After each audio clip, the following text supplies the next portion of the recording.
Allez, bienvenue à bord Alexis. Merci beaucoup. Installe-toi, côté commandant de bord, à gauche, et je vais régler ton siège. Alexis s'installe au cockpit de son Boeing 737. Avant le décollage, le commandant de bord et son copilote revoient la trajectoire. On est actuellement à Zurich, en Suisse. Je te propose de faire un cap vers le sud, sud-est, pour aller vers les Alpes. D'accord? On voit ici la chaîne des Alpes. Je vais te faire apparaître ici les aéroports.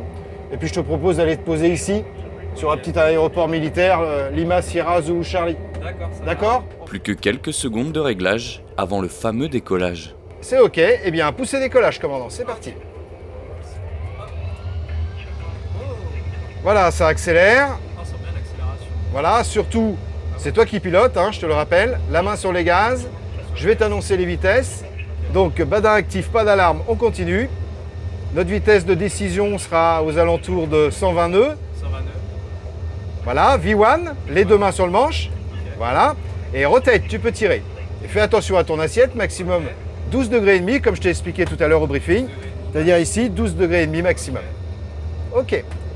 Contrairement aux apparences, ces pilotes ne survolent pas Zurich, mais ont bien les pieds sur terre. À l'aérodrome de Cormeilles-en-Vexin, il s'agit d'un simulateur particulièrement poussé. 24 000 aéroports disponibles, toutes les conditions météorologiques possibles.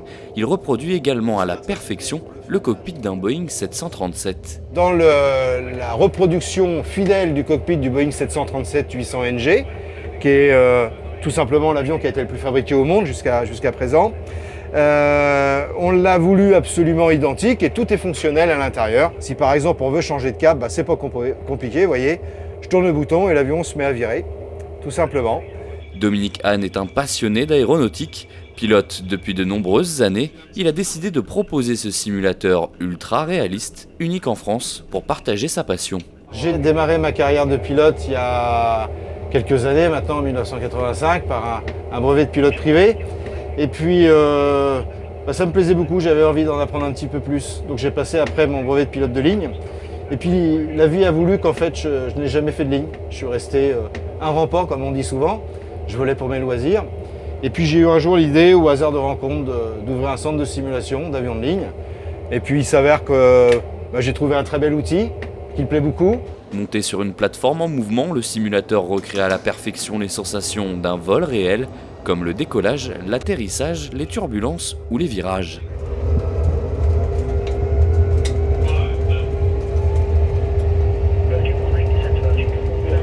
Voilà, c'est bien. Voilà, c'est mieux la maison, ça y est. Attention au sapin. Attention, ça brûle. Voilà.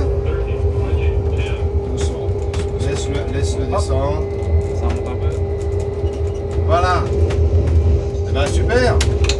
Remise de gaz. On part. Allez, c'est reparti. Ça marche. Ils permettent aussi aux futurs pilotes de ligne de s'entraîner dans des conditions réelles, mais tout le monde peut prendre les commandes dès 12 ans. Tout à chacun peut venir piloter le simulateur. Alors on a deux formules. Une formule baptême où en fait on va faire découvrir un vol un peu merveilleux sur les bords, où en fait la personne n'aura pas trop à s'inquiéter de la trajectoire de l'avion. Et puis une autre formule comme celle dont participe Alexis actuellement, où là on va lui avoir dispensé un briefing, on va lui avoir expliqué comment un avion ça vole. Attention, hein, on va changer d'altitude parce que mine de rien on discute là, mais vous voyez, il y a des montagnes, il faut donc faire attention. Et puis au bout du compte, c'est lui qui va piloter. Moi, je ne vais pas prendre les commandes, je vais le laisser faire, je vais simplement l'expliquer, je vais simplement gérer les moteurs à sa place, pour la première fois. Des stages pour lutter contre la peur de l'avion sont également possibles, avec mise en situation dans toutes les conditions possibles. Pour un baptême de l'air, il faudra compter une centaine d'euros, une idée cadeau originale pour avoir la tête dans les nuages tout en gardant les pieds sur terre.